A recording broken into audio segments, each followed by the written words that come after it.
Hello guys, this is what we're going to do today. Alisin natin yung mga kalat sa bubong. Dami nila yun. Kaya lilinisan natin sila without going out. How? You'll see later. You'll see in a bit. You'll see in a second.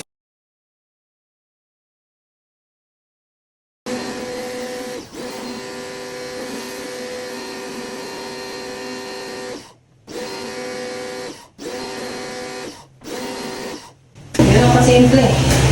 Linis na. Linis na siya, guys. Ayan natin. Tadaan! Malinis na. Meron nga lang mga lumot doon. Hindi ko napansin.